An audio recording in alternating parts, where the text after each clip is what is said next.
All right.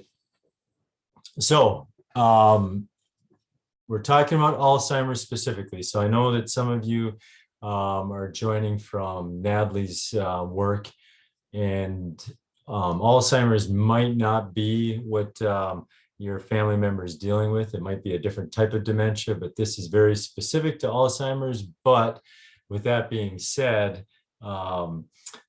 dealing with inflammation can help with a lot of health issues. So not just dealing with health issues related to Alzheimer's, but also related to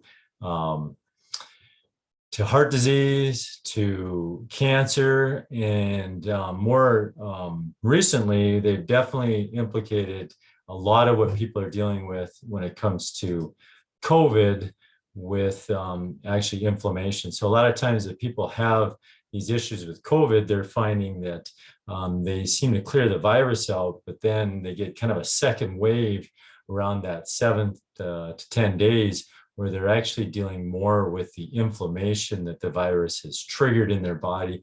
And unfortunately, that's what causes a lot of the issues, especially the stuff in the lungs, where people start accumulating fluid in their lungs. They develop a pneumonia type of condition, and then they can't transfer oxygen to their blood, and then they can die from that. And so when you look at inflammation, it is a very significant part of health. So we're going to be talking about how inflammation can impact a person dealing with Alzheimer's disease. And so as we go through tonight, again, just I've got everybody on mute, but I really want you guys to interact with me. If you have questions, please just unmute yourself. There'll be times where I pause and I'll ask you guys questions. Love to have you guys interact with me.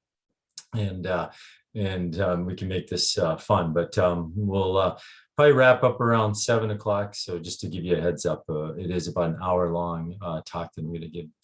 So when it comes to inflammation, I think one of the things that people, I just had a person literally just ask me this today, like what exactly is inflammation? Like what is happening in your body? And really it's the immune system releasing chemicals or even antibodies that can cause the body to respond in an inflammatory way, which actually is a protective mechanism. So we have inflammation in our body when if anyone's ever sprained an ankle, I think we're all aware of how it can swell up. It can even turn red, get hot. That's just inflammation. And the reason your body's doing that is it's actually releasing these chemicals to help get rid of damaged tissue so that you can heal yourself. So it's really part of the healing process. So there is good things about inflammation, and it isn't something that you just quickly want to get rid of. But what we're going to be talking tonight about is more that chronic inflammation that people deal with that becomes problematic. It starts to cause all kinds of health issues. So if you've ever had say like a tendonitis where maybe like tennis elbow, or you've had like a hip bursitis, literally just was working with a patient today that's got hip bursitis. And so you know that can be significantly irritating and cause all kinds of pain. When we're talking about the brain, though, is you really won't feel inflammation in the brain because your brain doesn't have pain receptors to tell you that you have inflammation in the brain. Typically, what you're going to see more so is that you're going to see people dealing with symptoms that really don't seem to make a lot of sense. One of them, memory issues start to happen. And so inflammation in the brain can lead to Alzheimer's disease. So that's truly what inflammation is. Again, it's your body releasing chemicals. It's supposed to be to help your body to heal itself. But once it starts that process and doesn't stop, then it becomes chronic, and then it becomes a problem. And so you do want to try to stop it. And so the first thing I want to talk about is how we can get an inflamed body, or what does cause inflammation in your body. So I had mentioned some things like a sprained ankle or tendonitis. So traumas can definitely cause that. Maybe a macro trauma or Micro traumas, macro being like I got in an accident, I twisted an ankle, micro being that repetitive use. I keep doing the same thing over and over again, causing damage, and it creates micro trauma, creates an inflammatory condition. But the first thing I'm going to start with is probably looking at the things that you could do the most, make the most impact through different lifestyle things.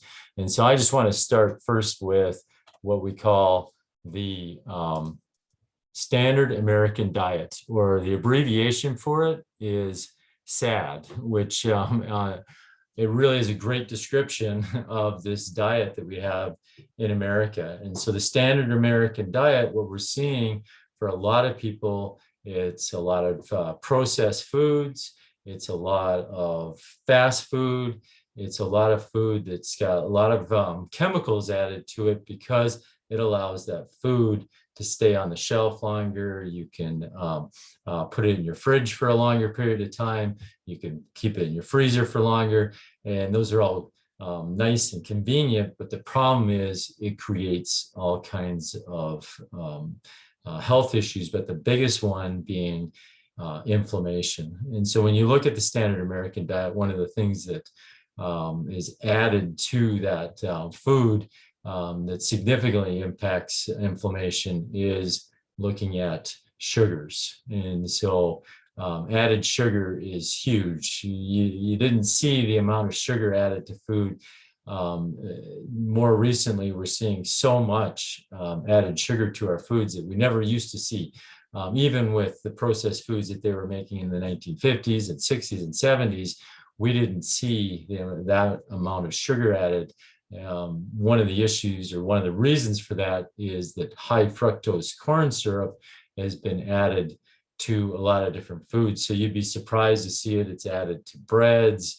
It's added to things like ketchup and foods, again, that you didn't see before. But the problem with it is that sugar will create an inflammatory reaction within the body, because too high of sugar in your bloodstream actually acts like poison in your body. And so your body will actually try to combat that sugar, or the sugar itself will actually cause an inflammatory process going on.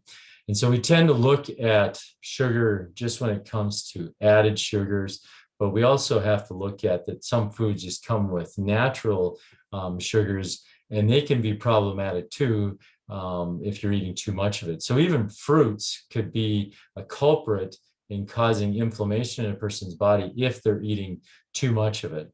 Now, that being said, it's a lot less in fruit than it is in added sugars, but it's still something you need to be aware of. So even eating too much fruit can cause an inflammatory problem. It can cause a person to develop diabetes because they're bringing in too much sugar into your body.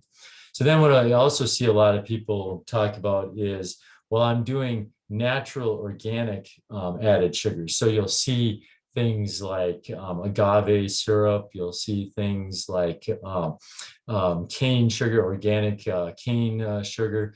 That's still something that you want to look at as you want to minimize and really just eliminate that foods that have those in it. Even though it's organic and it's natural, it's still added sugar, and it still can cause inflammation. So then we look at things like artificial sweeteners like NutraSweet and Splenda, which is sucralose, NutraSweet being aspartame. Those definitely are things that you want to avoid, because not only are they a sweetener that your brain doesn't know what to do with, so your brain treats it just like it was sugar. But the other issue is that they tend to come with toxins. So when they're making these artificial sweeteners, they're using a lot of toxins to do so. And that's the same with high fructose corn syrup. They use chemicals to make those artificial sweeteners.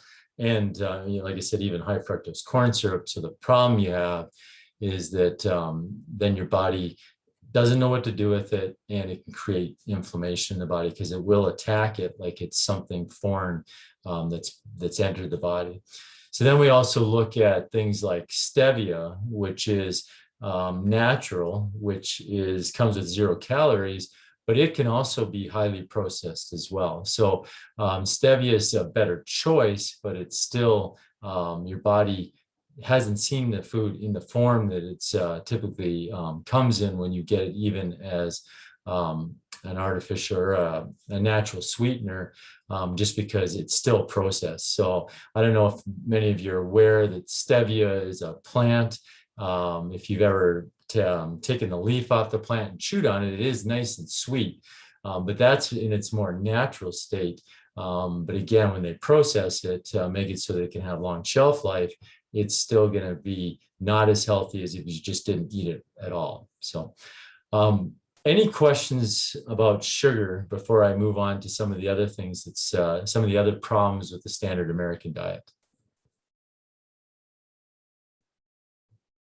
And so again, if you guys have questions at all, just all you have to do is unmute yourself, and you're welcome to ask any questions at all. So, all right, so I'm going to move on. Again, if you have any questions about sugar, think of something as I'm going, just please feel free to ask that question. So again, the standard American diet, the other issues that it comes with is that it comes with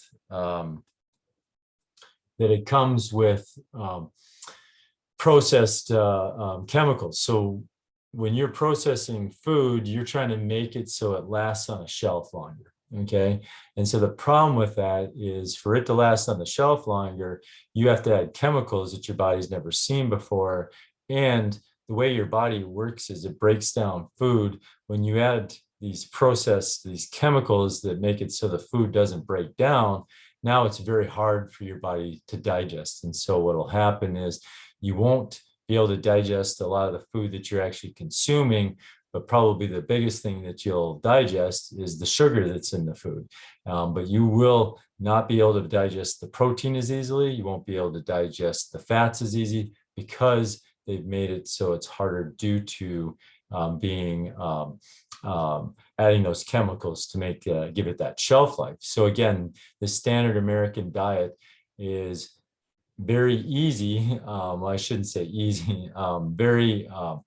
It's a very simple thing to do to change. To take a huge risk factor out of your life is to really switch from the standard American diet to eating whole foods in their most natural state. So people are always asking me, what's the best kind of diet?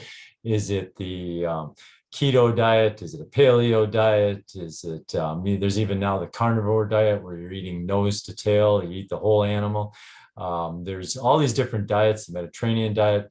And one thing that they all have in common is that they are food in their most natural state. And that's really how we want to eat food. So if you grew up when I grew up, you will recognize this thing called the food pyramid. And this food pyramid came out in the 1980s, in the 1990s. And I always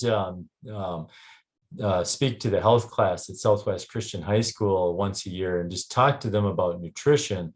And one of the things I show them is a chart that shows that obesity rates in the 1980s, 1990s, that there wasn't one state in the United States that had over 10% of its population being overweight and obese. Today in 2021, there isn't one state that doesn't have over 30% of its population being overweight and obese. And the interesting thing is that back in 1980s, 1990s, that's when this food pyramid came out. And so I think this is one of the biggest culprits for why we saw obesity rates skyrocket. We saw heart disease skyrocket, and we've seen cancers and all this going up. And so when you look at this food pyramid, it can look pretty innocent, but what do you see on the bottom? Does anyone want to jump in and state the obvious? It's pretty easy to see that, but what is on the bottom? Lots of grains and processed food. Yep. So bread, cereal, rice, and pasta. You'll hear my Canadian accent coming out as I use the word pasta, because I don't say pasta. How many servings, Elizabeth?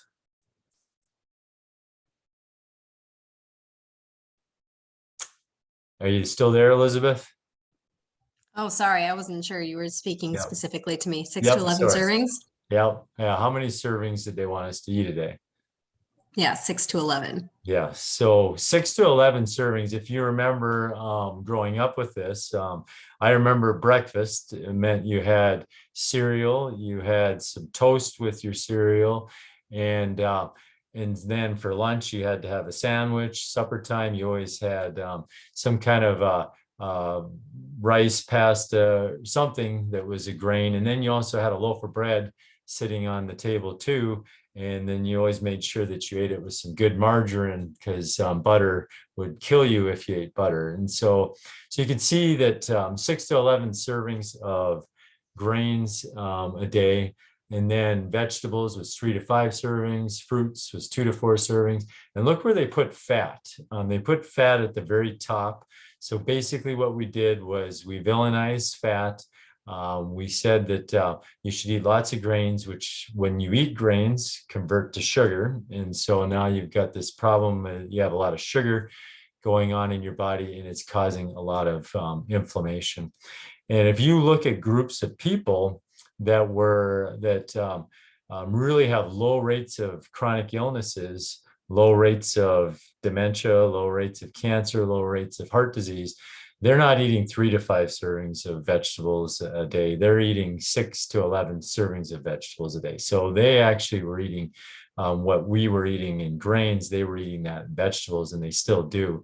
And so I would say you want to have 6 to 11 servings of vegetables and fruits a day, and actually put grains at the very top. Now, whole grains, they can have benefit to them, but unfortunately, we've done a lot of changing to these grains that have made them really not that healthy of a food to eat. My parents, they work on a grain farm, they own a grain farm, and just seeing some of the farming techniques that they're doing now, you can see that why these grains have very low nutrients in them because of how we're depleting the soil, and they're actually spraying them pretty significantly with chemicals that are not going to come off. You're going to ingest those. So this is some of the big reasons why this standard American diet is creating a lot of inflammation in our body, because we're putting food into our body that our body's either never seen before, it's got chemicals in it that we've never seen before, or it's got chemicals like pesticides and herbicides on it that our body can't digest, and they can also cause damage to our body, which creates an inflammatory cascade. So the first place, again, that we want to start with, and probably, again, the simplest and probably the most impactful, is to just look at our diets and start changing our diets, eating food in its most natural state, and trying to eat organic as much as we possibly can. Okay, so that's one of the biggest things that we can do for reducing inflammation. So eating an anti-inflammatory diet, if you've ever heard of that before, is a diet high in vegetables and fruits, good quality meats and proteins, minimize the amount of grains that you're taking in, dairy, a lot of controversy, a lot of different opinion when it comes to dairy. Even with dairy, you want to eat it in its as close to natural state as you possibly can. So some people will do raw milk.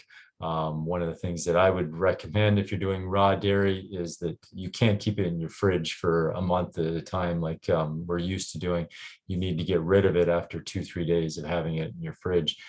But even if it is somewhat processed through pasteurizing, you'd rather do whole milk than skim milk because it's got that good healthy fat in it. So when it comes to fats, we want to eat good healthy fats as well. So I'm actually going to be doing a talk very specific on just nutrition, but I wanted to kind of touch the surface of it here just because nutrition plays such a big part in your inflammation in your body. Okay.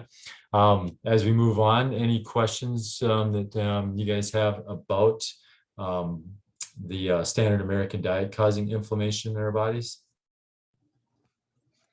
I don't know if you have access to the chat, Dr. Aaron, but Tim said that he would appreciate guidance in what is defined in a serving. Sure. Yep. And so a serving is going to be different dependent on what it is. So I'm glad you're helping with this because I guess I can't see the chat.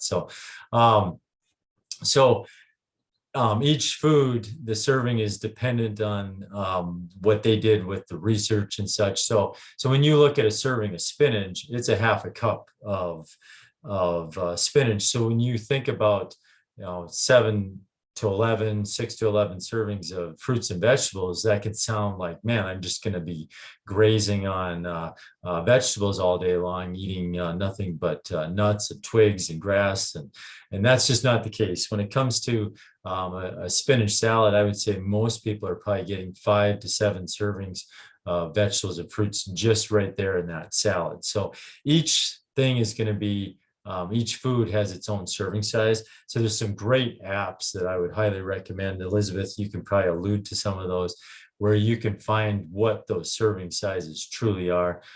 They tend to say with meat, it's like the palm of your hand. But again, even with meats, the serving size is going to be different dependent on the meat that you're eating. Elizabeth, did you want to comment on that? Like maybe an app or two that you know?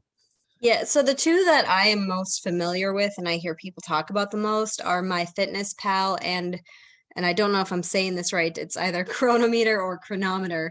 But those two are ones that people tend to use the most and are probably the most user friendly. So I will also type those in the chat for anyone who wants to look into them a little more.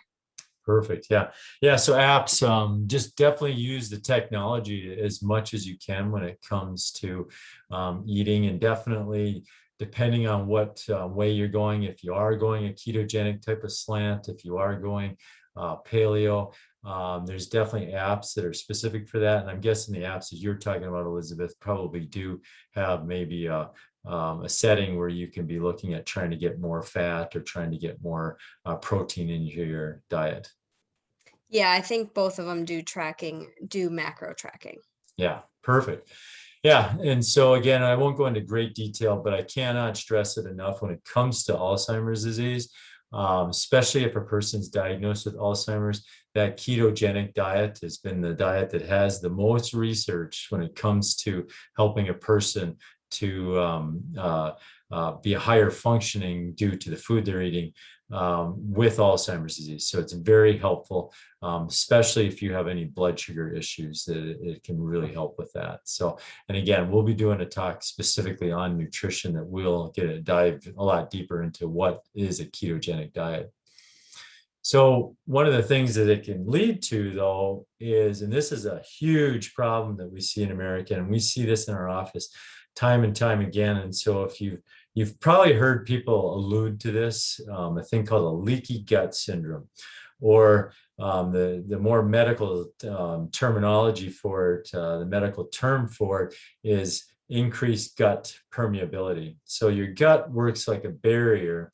It only allows what's supposed to get into your body to get in, and it's like a filter that's going to prevent things that shouldn't get into our body. The problem is this standard American diet can create all kinds of issues with the gut lining and can cause micro ulcers, these little tiny ulcers that will allow things to get across that barrier that shouldn't. So chemicals can get across, bacteria can get across, large food particles. So food's supposed to be broken down into very tiny particles, into like their amino acids and such. But unfortunately, when you start to develop damage to the gut lining, large proteins can cross. And then what happens is, once it gets into your bloodstream, your body sees that as a foreign substance and it attacks it as if it was like an infection.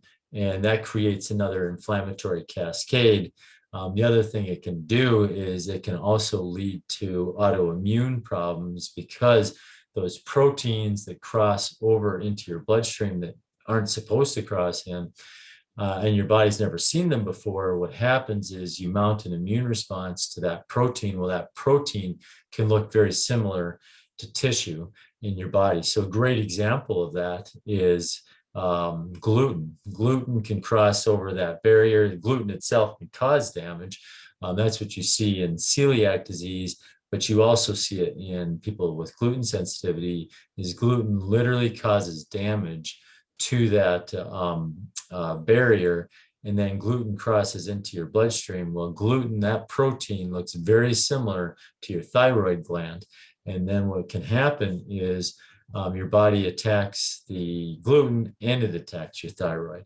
And so people can develop autoimmune thyroid hypothyroidism, or another term for it is Hashimoto's. And the problem is the thyroid hormone, the T3 hormone, is very helpful, very protective to the brain, and low thyroid hormone can lead to people developing Alzheimer's disease. And so you can see that this leaky gut syndrome, not only can it cause inflammatory problems, it can cause autoimmune disorders, which can then lead to brain health issues. So a leaky gut can be caused by gluten. It can be caused by an overabundance of certain bacteria. So they call that dysbiosis. It can, so having this bacteria in the gut where it doesn't belong. Low digestive enzymes can cause things like H. pylori, which is another bacteria, and that can cause those ulcers, leads to a leaky gut. Even stress can cause a leaky gut because it creates low digestive enzymes. It can lower your immune system, and a lot of your immune system sits in your gut. And so it can lead to this leaky gut syndrome. And that leaky gut syndrome then, like I said, can create an inflammatory cascade. And Yeah, sorry, I'm going to interrupt you again. We do have another question from yeah, Catherine. good. You can be the moderator. I love this. Great, that's what I'll do. So she posed the question, how is leaky gut diagnosed? Yep. So good question. One of the things that you can do is there's actually an enzyme that bacteria release that should only be found in your gut, and you can do a blood test to measure to see if you have that enzyme in your blood. And if you do have it in your blood, that means it's getting from your intestine into your body, and it should never be able to get in there. So that's one of the reasons. Another way to test for it is food sensitivities. So some of us will have maybe 2-3 food sensitivities that you'll see, like they know, like, hey, I do respond to gluten, or I respond to eggs or something like that.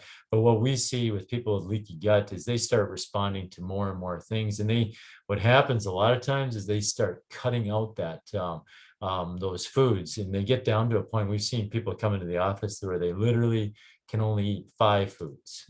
They react to everything else. So if you're reacting to tons of foods, you probably have a leaky gut. There are a few other markers that we look for on standard tests. The amount of protein that's in your blood, that can tell us too. But those first 2 are very definitive ways to determine if someone has a leaky gut. So hopefully that answered the question. Any other questions at all?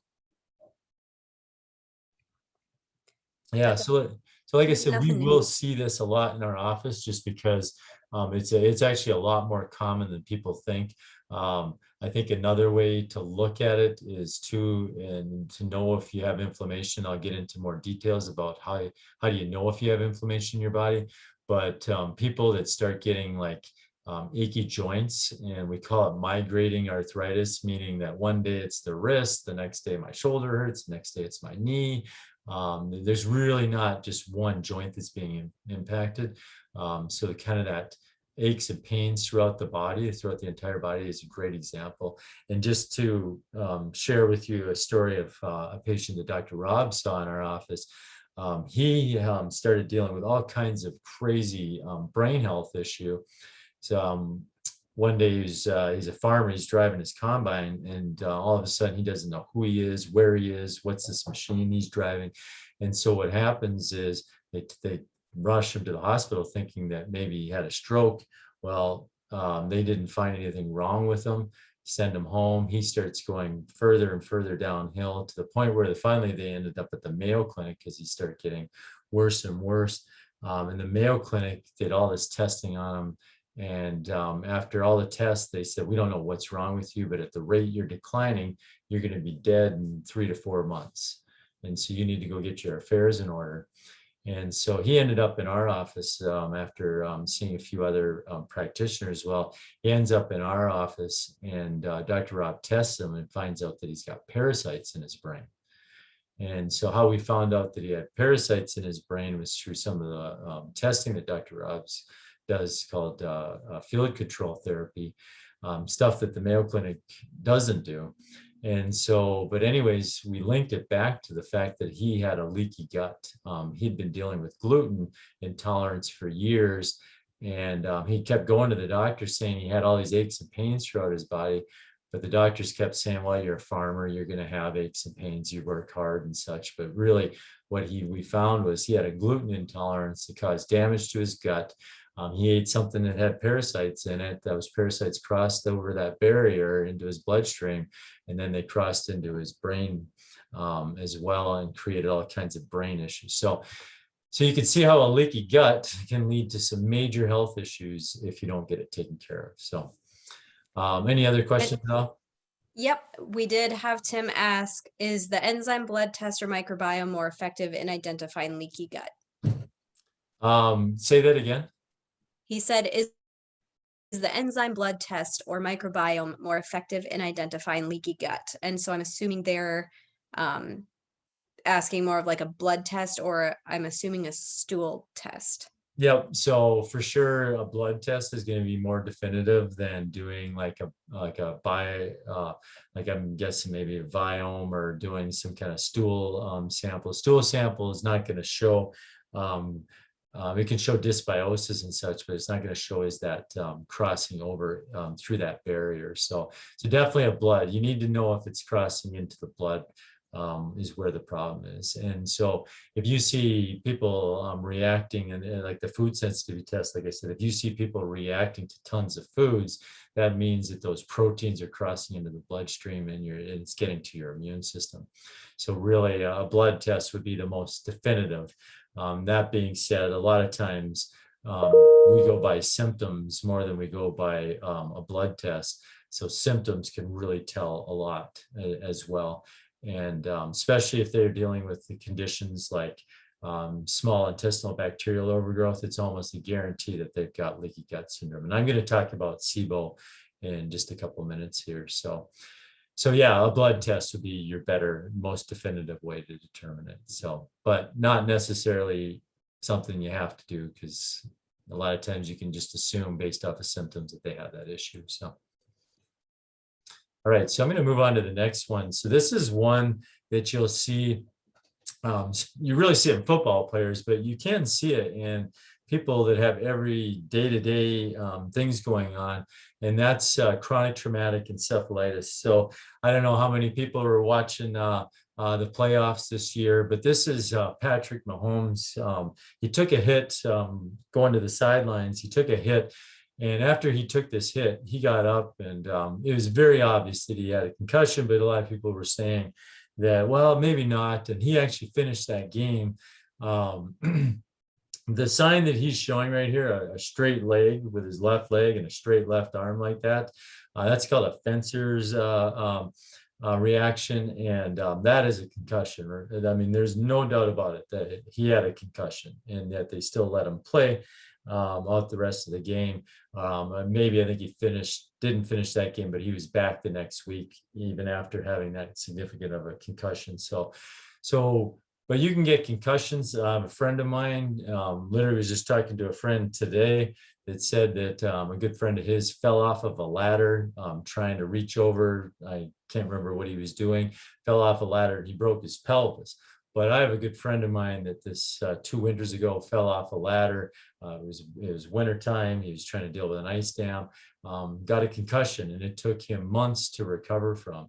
So we can get concussions from lots of different areas. We don't have to be football players to get a concussion.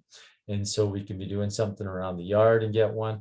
The problem with a concussion is it does create inflammation in the body. So we have these glial cells, which are literally your immune system trying to get rid of the damage that the trauma caused. And so they cleaning up the damaged tissue. The problem is these microglial cells, once they get activated in the brain, it's very tough to shut them down. So there's actually things, specific supplements that a person can take to shut those inflammatory microglial cells off. And so really important that that gets taken care of. Some of the things you'd watch for then is having long-term issues like, hey, I can't stand the light, I got light sensitivity, I got sound sensitivity, I read, and it gives me a headache. Things like that are signs that you're still dealing with a concussion, and it needs to be addressed. You can't just, well, I'll just keep avoiding those things, and I'll put on sunglasses, I'll wear earplugs. You really need to address that there's still inflammation going on in the body. So this is another thing that can cause inflammation in the body. So any questions with that at all? Cool. So I'm going to just move on to, so this is another major thing that I see when it comes to digestive issues that can cause inflammation, and it's called small intestinal bacterial overgrowth, or another term for it is SIBO. And how people know that they have this is 2-3 hours after they eat, they start to get bloated. And so the reason why that's happening is when we eat our food, it goes into our stomach first, and then it dumps into our small intestine.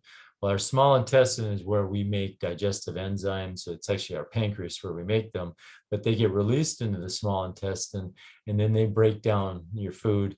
And it really is the kind of a toxic environment for bacteria to live there, because these digestive enzymes would destroy the bacteria. So they don't usually live there. They usually live more in your colon, further down the digestive tract. But the problem is due to stress. So these are some of the big things that cause it. Stress would be one, concussions would be another, and eating foods that have a lot of chemicals on it can be another. That what can happen is that can decrease the digestive enzymes in your small intestine, and then bacteria can move from the colon or from the food that you're eating that have bacteria on it, and they'll start to live in your small intestine. And what happens then is they start to eat the food that you're eating. They eat it before you get to digest it. And when they're eating it, they produce gas. And then what happens is you get bloated. And so the problem with this is when they don't have food, they'll start eating your digestive lining, and they can create that leaky gut. So that's one of the reasons why someone can have a leaky gut. But then the other things that can happen is it really creates an immune response that unfortunately creates inflammation in your body. So your body's constantly attacking this bacteria because it's not supposed to be there, and you get an inflammatory response. And now you got systemic inflammation again from what's going on in your intestines. Okay. And a lot of times this can be diagnosed as irritable bowel syndrome. You'll see it misdiagnosed a lot of times because very few doctors are aware of this situation. And so you do need to address this. When we talk more nutrition and such, I'll get into more details on how a person can address SIBO and get rid of it. But it's, again, one of those things that can cause a lot of inflammation in the body. How do you know if you have SIBO? Again, the number one predictor is if someone's bloating 2 to 3 hours after they're eating on a consistent basis, or especially if they're eating food that's high in fiber, they'll really notice it. But there is a breath test that you can do to determine whether that you have SIBO as well. The problem with it, I've definitely seen people that have SIBO, they have all the symptoms of SIBO, and they do the breath test. The breath test says that they don't have it. We treated it as if it was SIBO, and they got rid of their problem. So those tests can have false negatives. So questions with that? Okay, so again, just going through all the different things that can cause inflammation in our body. And the reason why this is important is because if we have inflammation in our body, it can trigger that cascade in our brain.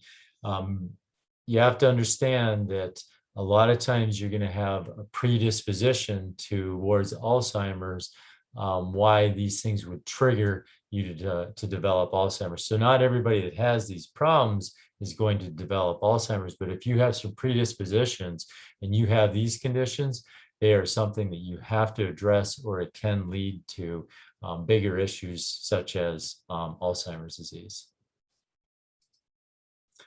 So food sensitivities, I've mentioned that.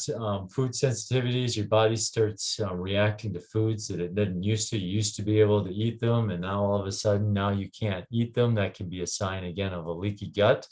But once you had that food sensitivity, you're mounting an immune response every time you eat that food.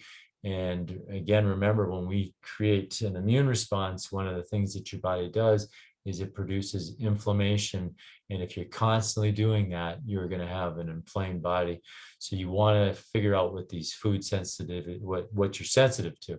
So some of those things that you could do to determine that would be doing a food sensitive test, sensitivity test, such as Everlywell is one that you could, they send you a kit to your house. You do a saliva swab, and then they can test to see if you have food sensitivities. There's blood pricks that you can do, home ones. But there's definitely ones that are better quality, probably more specific than those take-home tests that you can get tested for hundreds of different foods.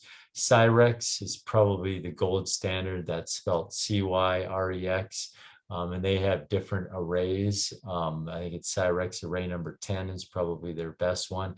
But you are going to spend a lot more money for those blood tests versus the home kits you get. So Everlywell, you're probably looking at, I think, is $150 for the tests, where Cyrex, you're looking at spending about $400 for their most comprehensive test. Is their most comprehensive test is $1,000, and $400 is their most basic one. So, but it is more sensitive than doing the home tests. But the home tests can tell you a lot, though, as well.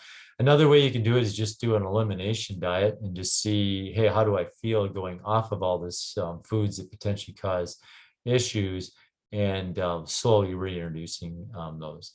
That's the cheapest way to do it, but probably the most difficult way to do it, because you have to avoid those foods for at least a month just to see how you respond. So a food sensitivity can definitely cause your body to have an immune response, which causes inflammation. Any questions at all, Elizabeth? Nope, nothing new. Okay, perfect. So I'm going to keep going. Stress. If you've ever had stress before, you know that it can cause a lot of issues, from stomach issues. One of the big reasons it causes stomach issues is it decreases your digestive enzyme, which actually makes sense. If I'm stressed out, if I'm was to be being chased by a bear or something, I wouldn't want to be digesting my food. So when I'm in fight or flight, the body's intelligent way of responding to fight or flight is to shut off digestive enzymes. The problem is, if you're under chronic stress and you're shutting off digestive enzymes, you're going to get all kinds of stomach issues, including a leaky gut. And so then you can get inflammation. But that's just in the gut. Throughout your whole body, though, you start releasing all these stress hormones, and you create inflammatory cascades, which unfortunately, once they start, they can be hard to break up. So dealing with stress is a really important thing, because it can create inflammation in your body. So we're going to have a seminar very specific just to stress and what kind of things a person can be doing to deal with their stress, because I think we can all agree that we've all dealt with a lot of stress. Most recently in the last year and a half, because of all the different things that are going on with COVID, the different things that are going on in our country when it comes to race, and all these different things create just a ton of stress in our lives. And so we'll talk about some of the ways to address your stress. But one thing I can tell you is that trying to eliminate stress out of your life is going to be a losing battle. You need to learn how to deal with stress more than you need to learn how to get rid of stress, because this world is a stressful place, and it's always going to be that way, and it's probably going to get worse before it gets better. So highly recommend watching that presentation when we do that. Okay, so any questions with stress at all, Elizabeth? Yeah, so Tim was wondering if you have any suggestions on improving vagal tone. Yep. So Tim must be your father-in-law, I'm assuming, is he? Yes, he is. Yeah. So Tim's he's addressing a nerve that's in our that comes down from our brainstem, and it coordinates, it controls 2/3 of our digestive tract. It controls our heart rate. It's a very significant nerve when it comes to helping with rest and digest. So think of stress being fight or flight, and to de-stress would be to get into rest and digest. So it's the sympathetic nervous system versus the parasympathetic. If you can stimulate the parasympathetic, you literally shut off the sympathetic. And so if you've heard of people doing breathing exercises, that's stimulating the parasympathetic to shut off the sympathetic. Well, when you look at the vagus nerve, you can do things to stimulate it. So when you stimulate it, you can do things like gargling. You can activate your gag reflex. So when you're brushing your teeth, just hit the back of your throat. Humming can activate the vagus nerve. And so activating your vagus nerve, and even breathing techniques can help activate the vagus nerve. So to increase that vagal tone, you can do those three things. I'd alluded to a concussion creating a leaky gut, because a concussion can shut off that vagus nerve, and then now you've got your digestive system not working the way it's supposed to. So does that answer Tim's question? It does. Thank you. It Okay. does. Cool. Yep. And so maybe Elizabeth, you want to, there's definitely links that we can try to connect people to go look about vagus nerve stimulation. But that's why you see people when they meditate will do like humming, because it does stimulate the vagus nerve. So the more we can stimulate that, the more we can activate our digestive tract, the more we can slow our heart rate down, so the better off we are. So, all right, well, let's move on to the next one, because this one's actually a really big one that we see with people, and especially the older we get, our immune system gets weakened as we get older. It doesn't have to. We can definitely do things to strengthen our immune system. And as we get older, we really need to do things more so than we did as when we were in our 20s, 30s, and 40s.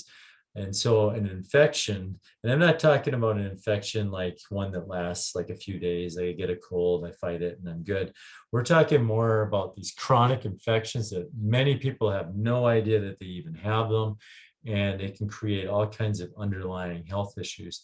Probably the biggest place we see this, and definitely Dr. Rob could attest to this, one of the doctors in our office that does functional medicine, is actually dental infections. So oral health is absolutely critical for overall health. So you probably have heard that oral health really impacts the heart, but it also impacts the brain, because of the infection is really close to our brain, and then we create an immune response, and then we create an inflammatory response. And the problem is, especially with these dental work, is you can hide these infections underneath of crowns. You would have no idea. We've definitely seen people, we've sent them to what we call a biologic dentist. They do a lot with infections. They use a lot of ozone to help and such, but what can happen is the crown can mask that infection, because they can't see it on an x-ray, and it can create problems. The other thing we see is root canals. A lot of times a root canal is not complete, meaning they leave one or two roots still alive. Those bacteria can just fester in there, create an infection that your body is responding to. Typically at what we call a subclinical, meaning you don't really have any symptoms. You might have some aches and pains, but you never attribute it to the dental infection.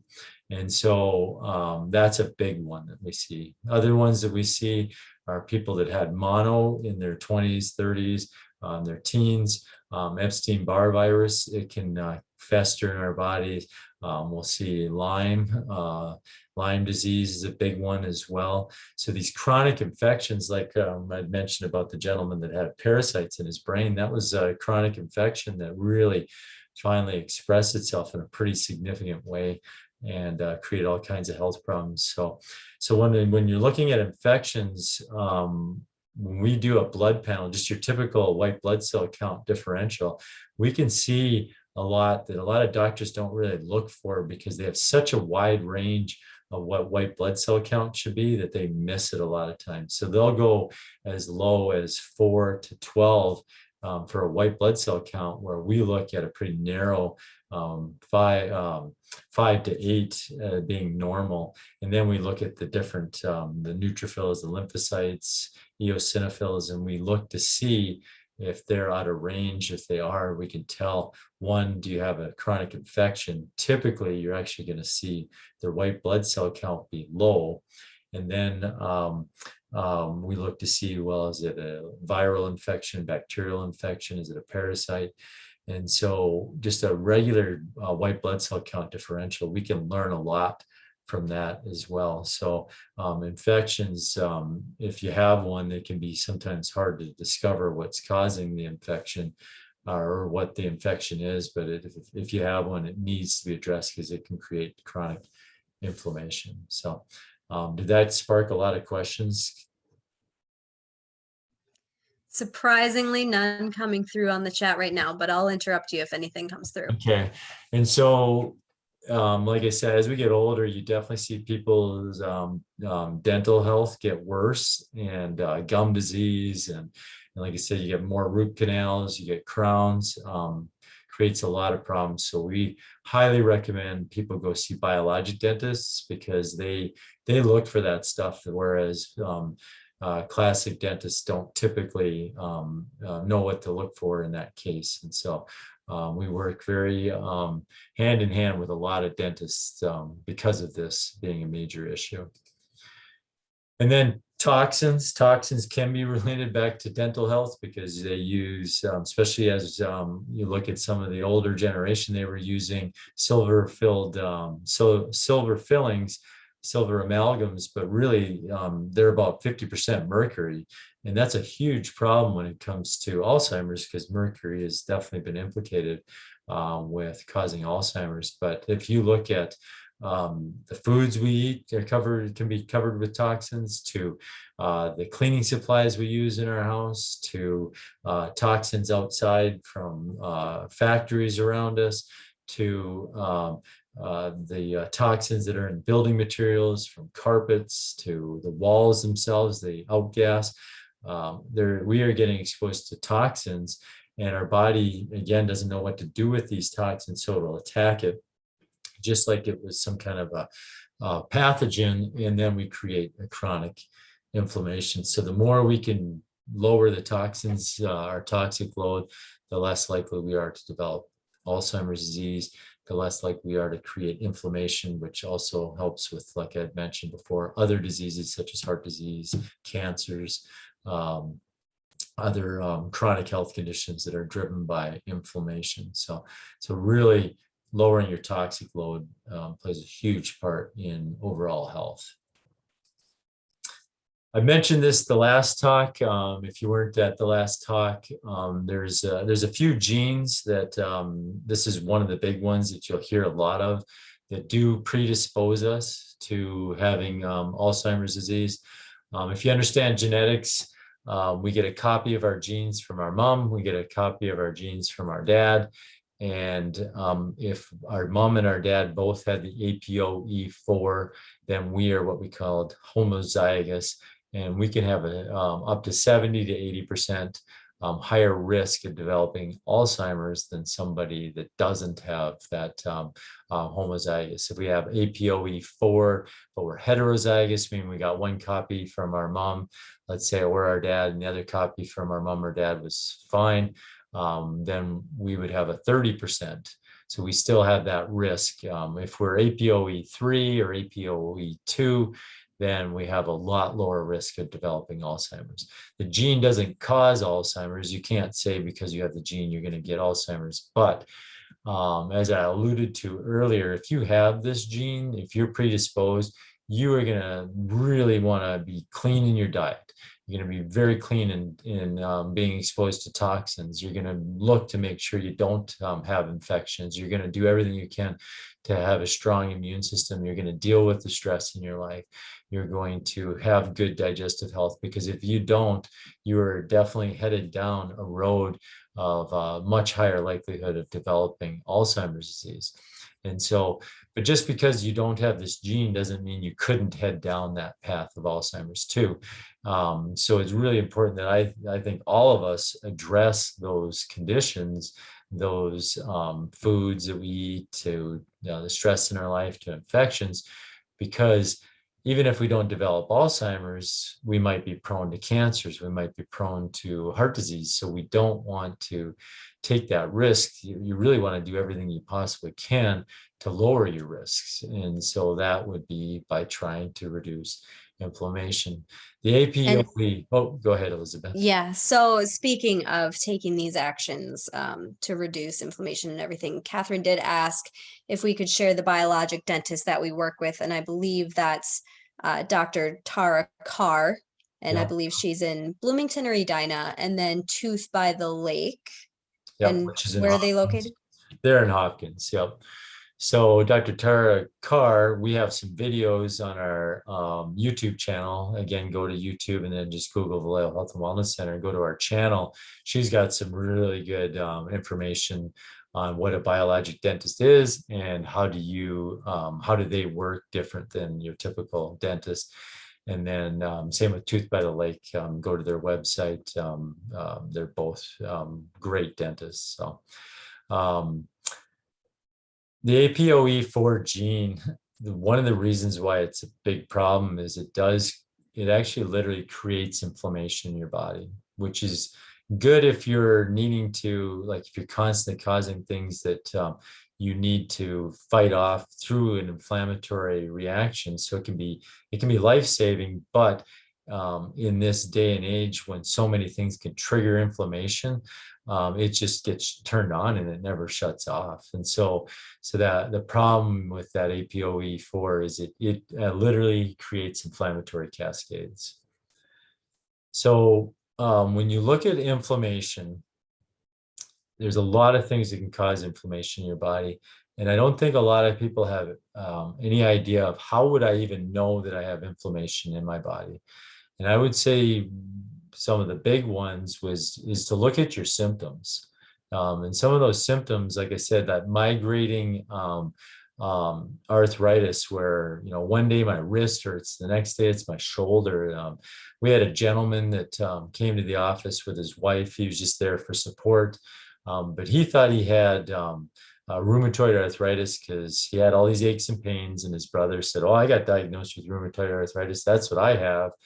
The same pain, so you must have that too." So he just thought, "Oh, I got rheumatoid arthritis." He was close to retirement. I guess I'm not going to enjoy my retirement because I'm just going to be in pain all the time. I'm going to have to take this medicine to try to suppress my immune system to deal with this rheumatoid arthritis. Well, anyways, Dr. Rob had put his wife on an autoimmune paleo diet, which is basically a pretty strict elimination diet. And he decided to go on it with her because he's like, "Well, you cook all the food. I'm going to be eating this way anyways. I may as well just jump on it with you." 3 days after he started the diet, pretty much all of his pain went away. He went on that diet for 60 days. I don't know the number. He had to have lost about 60 pounds of weight from just doing that diet because he was so inflamed. And then after he was done the diet, he decided, well, I'm going to start reintroducing food. And the first food he wanted to reintroduce was bread. And so he ate bread. The next morning he woke up, all his pain was back, and quickly realized that it was gluten that was causing him to have that inflammation in his body. And so one of the ways you can determine if you have inflammation is literally just the symptoms that you have. Okay. Some of the other symptoms you could have is a lot of brain fog, um, having like kind of this fatigue that's constantly there, just not feeling like your energy levels are super low. Those can be signs of inflammation. When it comes to blood tests, there's two markers that are very easy. I don't know why doctors don't make it a standard, but there's two markers that I would highly recommend that you get tested. Push for your doctor to do them. If they won't do them, we'll do them for you. But the two are C-reactive protein, or CRP. CRP won't tell you where your problem is, but it will tell you if you have inflammation. And so that's a big one. And then homocysteine is another one. And homocysteine is very much related to heart health as well. Homocysteine is a protein that our body needs to clear. If it can't clear it, it literally acts like little ninja knives, causing damage to your blood vessels. So homocysteine is another inflammatory marker that you want to get tested. And if you look at predictability, whether someone's got heart disease or not, homocysteine is by far a much better test than looking at someone's cholesterol levels. Cholesterol, half the people that have a heart attack have normal levels of cholesterol. If you want to know if you are at higher risk of heart disease, you want to measure homocysteine. But it also plays a big factor in brain health, because if it's causing that damage to the blood vessels, it's causing you to have an inflammatory response. And so those two markers, you can go a lot deeper by looking at like interleukins, looking at prostaglandins. These are cytokines. So if you've heard that term before, it's probably because you've heard them talk about it with COVID. They talk about the cytokine storm, which is you're releasing just tons of these prostaglandins, interleukins. And so, and they can cause significant damage. So you can get a blood panel that looks at those, but I wouldn't start there. It's kind of an expensive test, and you can look at other things first to see if that is what's going on when it comes to inflammation. So again, symptoms can tell you a lot. Cleaning up your diet and seeing those symptoms go away are very telling. We see that so many times, that people's pain levels go down significantly when they clean up their diet, because they're so inflamed. So that would be one way, and the other way would be to look at some pretty basic blood markers. And if a person really wants to dig deep, they can by looking at those cytokines. Any questions with that at all? Nothing coming in. Okay, so I've alluded to a lot of things that can cause inflammation, and I think throughout I've tried to also give you ideas on what you can do to eliminate them. So from cleaning up your diet to making sure you got good gut health by, again, cleaning up your diet. You're going to see this throughout this whole as these presentations, as we go through these presentations, you're going to see me constantly talking about diet, because diet is one of the main drivers of these health issues. And so the more we can clean up our diet, avoid toxins through our diet, but also through other things, looking to see if you have those infections, those things can all be things that you can do to help to decrease that inflammation. And ultimately what it's going to do is it's going to help you to decrease your risk for Alzheimer's. So if you've not read the book yet by Dr. Dale Bredesen, highly recommend it. It's called The End of Alzheimer's. He really addresses that there's 6 different causes of Alzheimer's. And I think a lot of people usually have more than one of those causes, but inflammation is a big one. And so finding out if you have inflammation is good, but then finding out what's driving that inflammation is really important. So when it comes to certain things like toxins and infections, usually you're going to need to come alongside with a practitioner who can help you. There's blood tests that we can look to see if people have certain toxins. There's, like I said, blood tests that we can see if you have infections as well. And so that's really the approach that you want to take when you're really trying to dig in deeper. But if you're looking at low-level fruit, start with your diet. Cannot stress that enough. Starting with the diet is going to help with reducing that inflammation. But if you want to dig deeper, one of the things that we do in our office is we run those blood tests. We work alongside with patients to see what are you at risk? Do you have an APOE4 predisposition? Are you dealing with other things that could predispose you to Alzheimer's?